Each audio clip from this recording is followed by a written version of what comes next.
Here you see all the Sony consoles. And here are the accessories for the Sony consoles. How many of these are still supported today? So I guess the real question is, how the fuck can I trust PlayStation VR?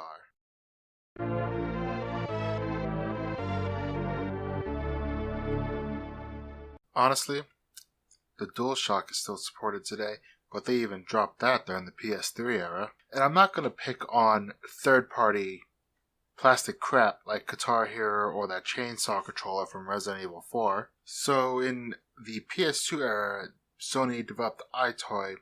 Lasted about 6 years with 24 games. Let me list off some of these games for you.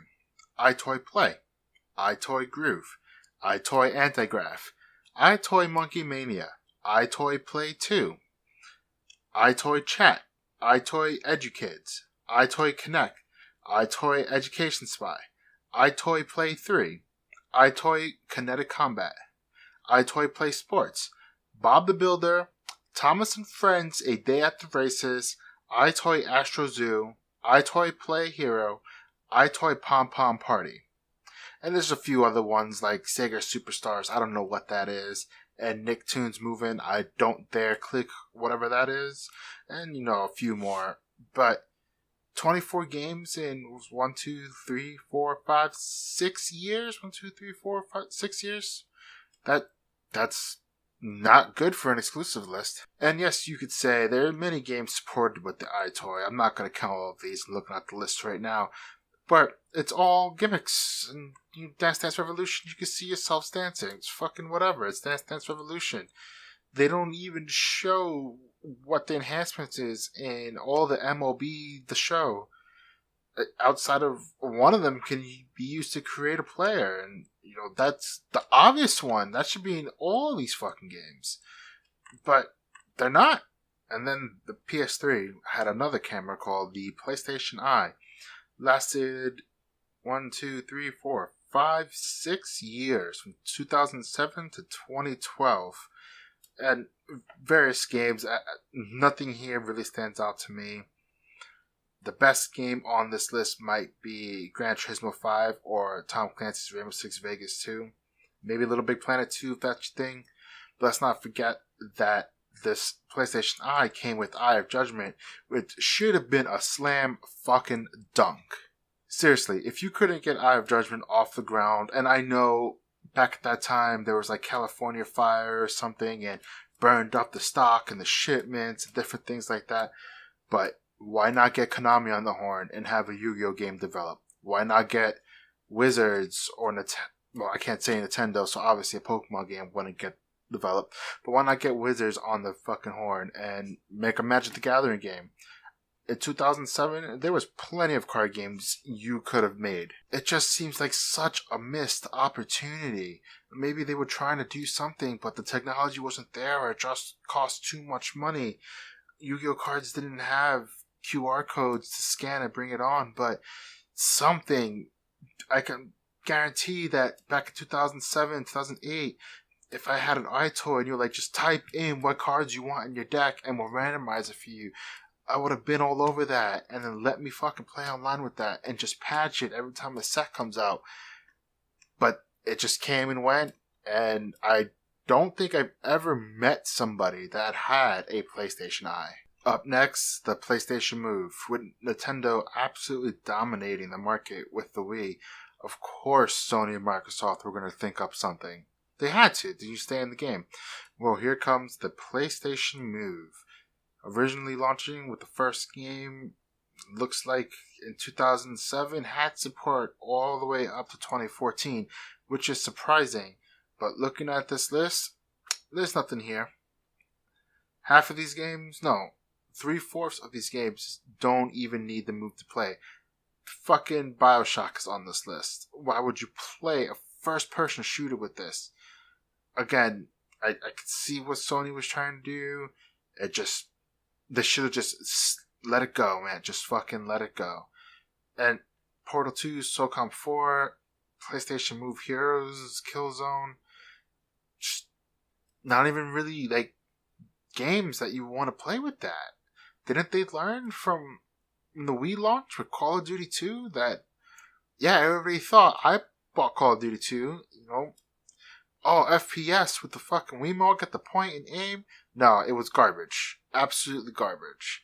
But it just became one of those tack-on things that we got the move, tack it on there, call it an exclusive move thing, and, hope they sell out. And finally, into the PS4 era, what do we have? The PlayStation camera.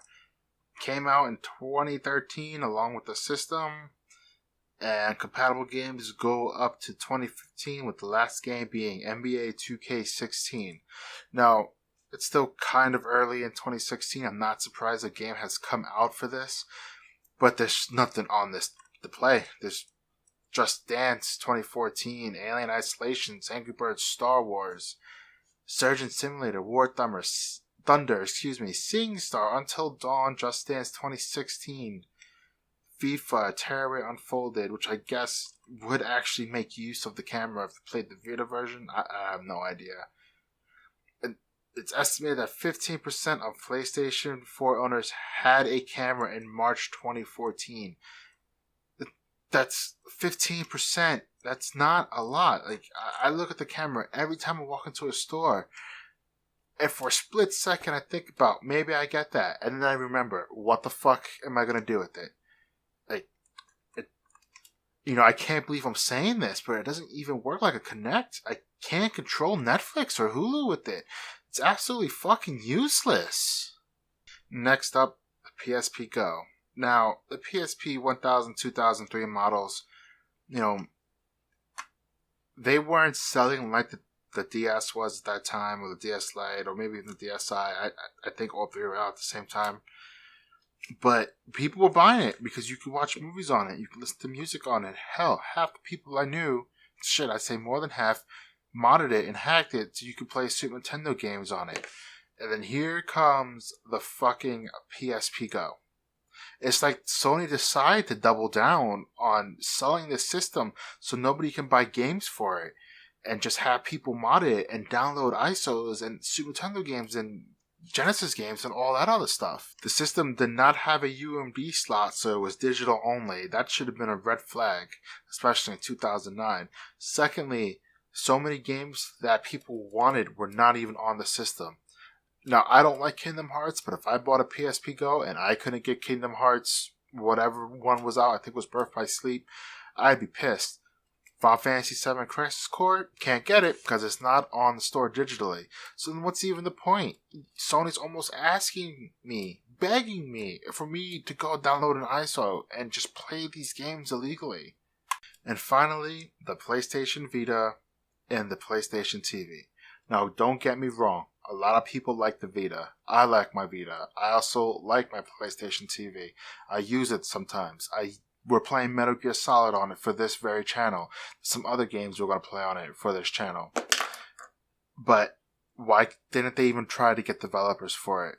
It has a great screen, great graphics, 2 analog sticks, something Nintendo just can't fucking figure out until the new 3DS, and it's still enough. There's no reason why this thing should not have taken off. But of course, Sony had to come in and overcharge for fucking memory cards. Why? Now, there are still some games coming out for the Vita. It's mainly a dedicated market for a very, very small group of people. But once Sony realized that the PS Vita wasn't selling, what did they try to do? Make a PlayStation TV. So this PlayStation TV, what it is it's a Vita without the screen. You plug it into your TV, it's like a little stream box. Now, you can stream your PS4 to the PlayStation TV, which what's making it useful. My PlayStation's in the living room. I put the PS Vita in my bedroom, and I can play. It's pretty seamless, actually. Something they got right. And you know what? If it worked great, I would have bought more of them. But of course, Sony didn't bother to call up Netflix, didn't bother to call up Hulu. Can't get those apps on it. So there's no point. Now I gotta buy a Vita TV and a Roku or whatever I choose to stream to. Now, when the PS4 was coming out, and I think the Vita was on the second generation, I could be wrong about that, but I openly said to all my buddies, Sony would be smart to bundle the PS4 with the PlayStation Vita and market the Vita as a stream box. if I would have saw a commercial with I could sit on the can, play my PS4 through my Vita, how many Americans do you know would have bought that? Be in any room of the house, you can still play your PS4, especially at the time when the console's just launching, when the hype is the biggest it could possibly be. But no, Sony didn't do any of that. They just kind of let both the consoles just fade into the ether. And I don't understand. Both of them could have been slam dunks. Streaming PS4, a great screen, proper priced memory cards, proper third-party support. Now it's just nothing. They've already came out and said that it's a legacy system. PlayStation Vitas are not even being produced anymore. They're on sale everywhere. They're $20 on Walmart and $30 at Walmart for the one with the controller and Lego Movie. This could have been great. And now looking at this history, how can I trust Sony to follow through on PlayStation VR? Yeah, I'm sure they know and I'm sure they think, as long as with everybody else, that VR is the future. VR is the future. You got so many people in the race for VR. But Sony's past history with peripherals and stuff, how do I know they're not going to support this for 2, 3, 4, 5, 6 years and then just drop it? Will the PlayStation VR even be compatible with the PS5? Is it going to be competitively priced? Is it going to be cheap? $600 is the price of another console. A lot of people only stick with one console, especially this early in the console cycle. If it was like $250, $300, maybe I could see people buying it. Hell, if it's that price, I'd pick one up and use it on my PC. But Sony's not going to come out with anything for it, especially when there's 2 other big contenders in the market for it. But hey, maybe I'm wrong, and I sure do hope I'm wrong, because I want to see it succeed. I do like the PlayStation brand. I've bought in every single console since the PS1, including the PSP and the PS Vita. I have a PS TV, as I mentioned before, but it just seems like when it comes to Sony, just don't even look at their gimmicks.